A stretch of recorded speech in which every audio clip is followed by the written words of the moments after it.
గురువుగారు, నమస్కారాలు గురువుగారు.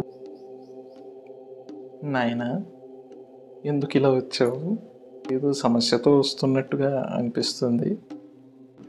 ఆ రోజు మీరు వినాయకుడి జన్మ చరిత్ర చెప్పి ధ్యానంలోకి వెళ్ళిన తర్వాత నేను దేశమంతా తిరగడం మొదలుపెట్టాను. ఎక్కడికి వెళ్ళినా ఎక్కడ చూసినా ధర్మం అనేటువంటిది ఒంటి కాళ్ళ మీదనే నిలబడినట్టుగా కనిపిస్తూ ఉంది. సరే అనుకుంటూ ఉంటే ఒక్క దేవుడి గురించి మాత్రం నాకు అర్థం కాలేదు గురువు గారు. అతనికి ఒక్కో చోట ఒక్కో పేరు ఉంది, ఒక్కో చోట ఒక్కో రూపము ఉంది. ఏ రూపాన్ని తలుచుకున్నా ఆయనే అంటూ ఉన్నారు, ఏ పేరుతో కొలిచినా ఆయన్నే కొలుస్తున్నాం అంటూ ఉన్నారు. ఆయన గురించి కాస్త తెలుసుకోవాలని ఉంది గురువు గారు. మన దగ్గరేమో సుబ్రహ్మణ్య స్వామి అంటూ ఉన్నారు, కిందికి వెళ్తేనేమో మురుగనుడు అంటూ ఉన్నారు, పైకి వెళ్తేనేమో కార్తికేయుడు అంటూ ఉన్నారు, ఇంకొకరేమో షణ్ముఖుడు అంటూ ఉన్నారు, ఆ తర్వాత ఏమో శరవణ భవనుడు అంటూ ఉన్నారు.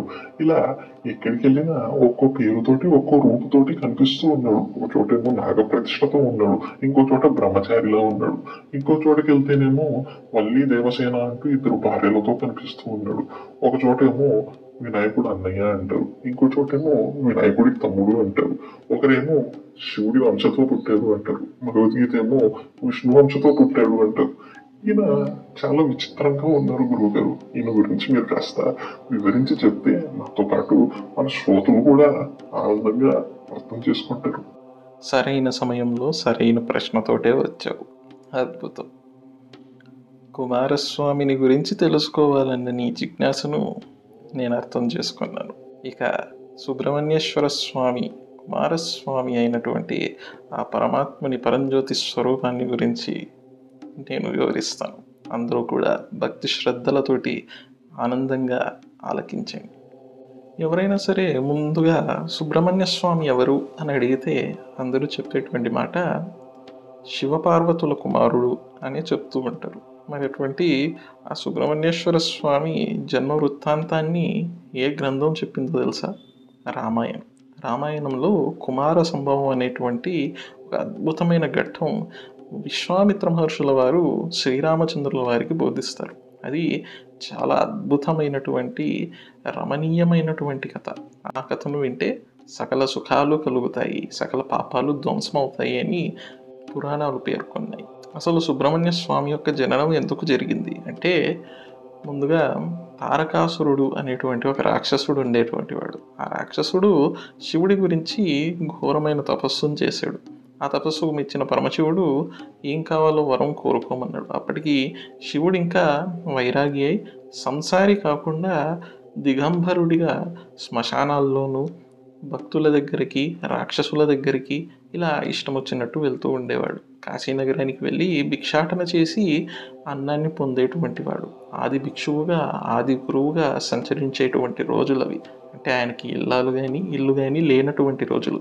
అటువంటి సందర్భంలో ఈయన తపస్సు చేసి వరాన్ని పొందాలని శివుడిని పిలిచాడు. శివుడు ప్రత్యక్షమై తనకేం వరం కావాలో కోరుకోమనగా మరణం లేని వరాన్ని అడిగాడు. అది సాధ్యం కానటువంటి పనే కదా, అందుకని శివుడు దాన్ని నిరాకరించాడు. అయితే అతడు చాలా తెలివిగా ఆలోచించి, ఇతడు ఒక బైరాగి, సన్యాసి, వివాహం కానటువంటి వాడు కాబట్టి ఇతడి కుమారుడి చేతిలో మరణాన్ని పొందాలి అనేటువంటి వరాన్ని అడిగాడు. శివుడికి వివాహమే కాలేదు, జగన్మాత అప్పటికి ఇంకా రూపాన్నే ధరించలేదు.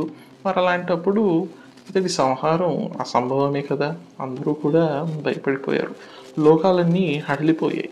వెంటనే జగన్మాత దగ్గరికి వెళ్ళి ఈ యొక్క సమస్యకు పరిష్కారాన్ని అడిగారు. వెంటనే ఆవిడ దక్షుడి ఇంట సతీదేవిగా జన్మించారు. వెంటనే శివుడితో ప్రేమలో పడ్డారు. శివుడికి వివాహం చేసుకోవాలి అనేటువంటి తపనను కలిగించారు. ఆ తర్వాత జరిగిన దక్షుడి యొక్క అహంకారపూరితమైన చర్యలు మనందరికీ తెలిసినటువంటిదే. ఈ విషయాలన్నీ మనం వేరే వీడియోలో చెప్పుకుందాం. ఇక్కడ కేవలం మనం సుబ్రహ్మణ్య స్వామిని గురించి మాట్లాడుకుంటున్నాం కనుక దీనికి చాలా క్లుప్తంగా చెప్పేసి ముందుకెళ్ళిపోదాం. ఈ దక్షుడు ఏం చేస్తాడు, ఒక యాగం చేసి శివుడిని పిలవకుండా ఆ దక్ష్యాన్ని నిశ్శివయజ్ఞంగా జరిపించాలని చూస్తాడు.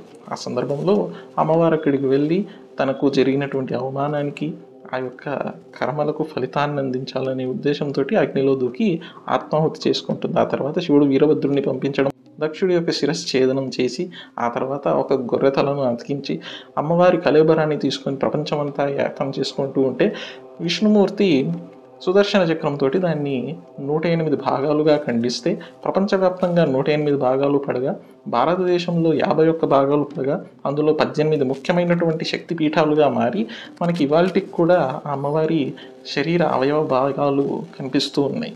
ఈ విషయాలు కూడా అందరికీ తెలిసిందే.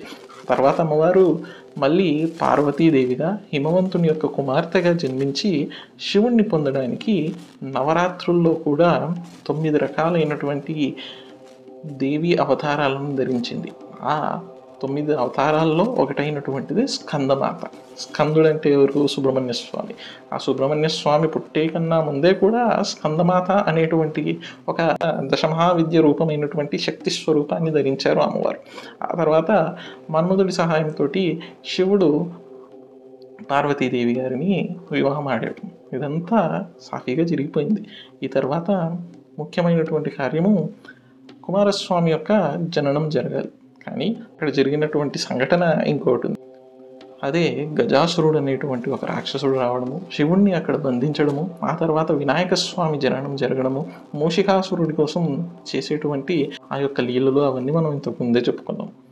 ఇది అయిపోయిన తర్వాత వినాయక స్వామి బ్రహ్మచర్య దీక్షతోటి అడవులకు వెళ్ళి తపోదీక్షలో నిమగ్నుడై ఉన్నాడు. ఇక్కడ ఇవన్నీ జరుగుతూ ఉంటే తారకాసురుడు వాడి యొక్క ఆకడాలను పెంచేసుకుంటూ వెళ్ళాడు. ఆ తర్వాత కుమార జననం అనేటువంటిది జరగాలి. ఇది జరగడం కోసం పార్వతీ పరమేశ్వరులు ధ్యానమగ్నులై వారి యొక్క దివ్యకాంతి బయటికి ప్రజ్వలింపచేశారు. ఇలా చేసినటువంటి సందర్భంలో ఆ వరంలో ఒక చిన్న మెలికొంది. ఏంటి అంటే ఆ కుమారుడు మాతృగర్భ సంజాతుడు కాకూడదు. అంటే ఆ యొక్క శక్తి ఏదైతే ఇక్కడ శివపార్వతుల శక్తి బయటకు వచ్చిందో అది పార్వతీదేవి గారి కడుపులోకి వెళ్ళకూడదు. ఇది జరగకుండా ఉండాలి అంటే దేవతలు అక్కడికి వెళ్ళి వారి యొక్క తపోదీక్షను భంగం చేయాలి.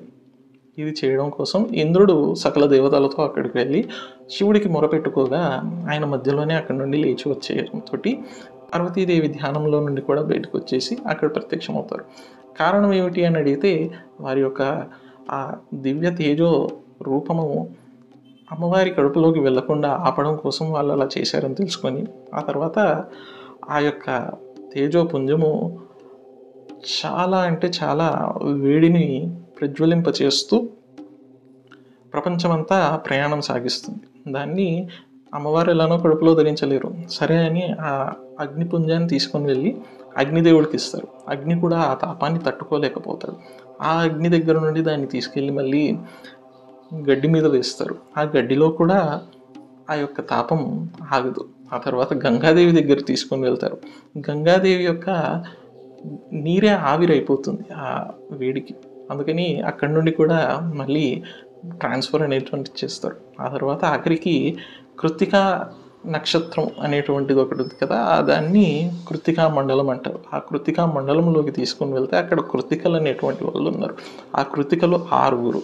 ఆ 6 ఈ యొక్క రూపాన్ని 6 భాగాలుగా చేసి వారి యొక్క గర్భంలో ధరించి దానికి శాంతిని కలిగించి ఆ తర్వాత పుత్రులుగా పుట్టేటట్టు మారుస్తారనమాట. అందుకే ఈ కృత్తికా మాతలు అనేటువంటి వారి వలన 6 వలన 6 రూపాలుగా ఉద్భవించినటువంటి వాడు 6 ముఖాలు కలిగినటువంటి వాడిగా కనిపిస్తాడు. అందుకే మొట్టమొదట అతనికి షణ్ముఖుడు అనేటువంటి పేరు వస్తుంది.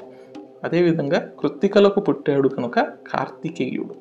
ఉత్తర భారతదేశంలో ఈ యొక్క కథ చాలా ప్రాచుర్యమైనటువంటిది. అందుకే ఉత్తర భారతంలో ఈయనని కార్తికేయుడు అనేటువంటి పేరుతోటి పిలుస్తూ ఉంటారు. అదేవిధంగా కుమారస్వామి శివపార్వతుల కుమారుడు కనుక అతనికి కుమారస్వామి అనేటువంటి పేరు కూడా వచ్చింది. ఆ తర్వాత అతడు తారకాసుర సంహారం చేయడానికి సకల సన్నిధుడై సకల శక్తి సంపన్నుడై అమ్మవారి దగ్గర నుండి శక్తి శూలాన్ని పొందినటువంటి వాడై వేలుమురుగనై అక్కడికి బయలుదేరాడు. అతడి యొక్క ధ్వజం మీద ఉండేటువంటి జంతువు కోడి. దాన్ని తమిళనాట మురుగన్ అనేటువంటి పేరుతోటి పిలుస్తూ ఉంటారు.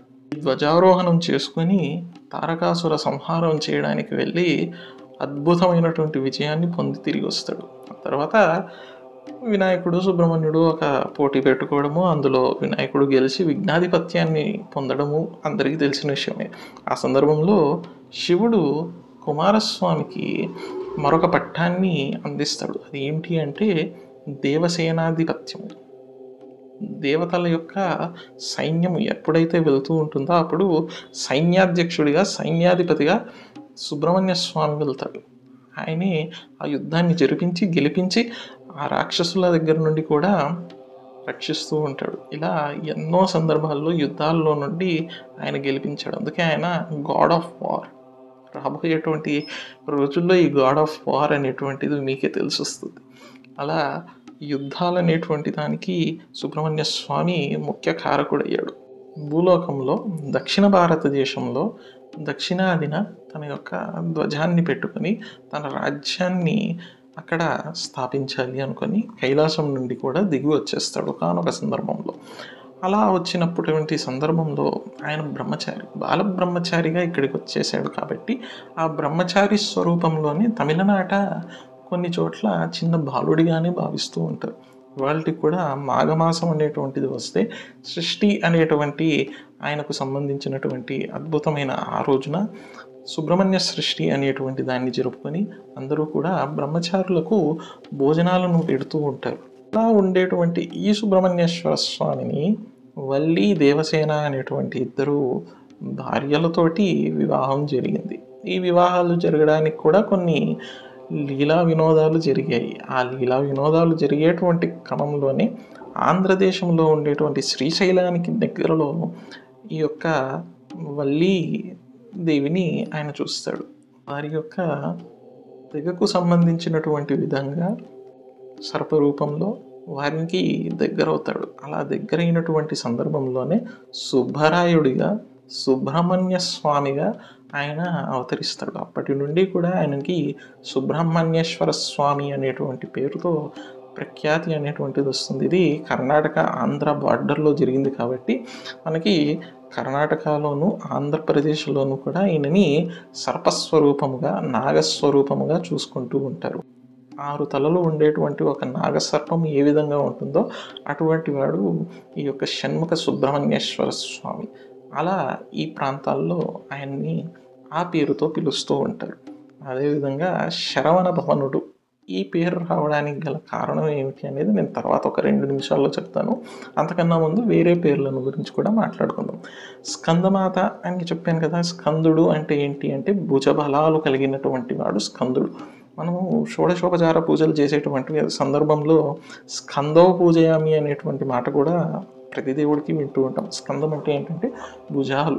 ఆ భుజ బలాన్ని పొందినటువంటి దేవుడు ఎవరయ్యా అంటే ఈ సుబ్రహ్మణ్యేశ్వర స్వామి, ఈ కుమారస్వామి. అందుకే ఈయనని స్కందుడు అనేటువంటి పేరుతో పిలిచారు. ఈయన పేరు మీదనే స్కంద పురాణం అనేటువంటి ఒక అద్భుతమైన పుస్తకాన్ని రచించారు. ఈ స్కంద పురాణంలో ఈ స్కందుడు అంటే సుబ్రహ్మణ్యేశ్వర స్వామి ఆయన తండ్రి గారైనటువంటి శివుడితోటి కలిసి ఎన్నో విషయాలను మనకి చెప్పారు. ఆయన అక్కడ శివుడికే గురువుగా ఉండేటువంటి సందర్భం. శివుడికే గురువుగా ఎలా ఉండగలరండి? ఆది గురువు శివుడు, దక్షిణామూర్తి శివుడు. అటువంటి శివుడు విష్ణుమూర్తికి ఎన్నో విషయాలను బోధించినటువంటి దక్షిణామూర్తి ఈయన దగ్గర శిష్యరికం చేయడం ఏమిటి అని చాలామంది అనుకుంటూ ఉంటారు. ఆ కథ ఏంటో తెలుసుకోవాలంటే ఇంకో పార్ట్లో చెప్పుకుందాం.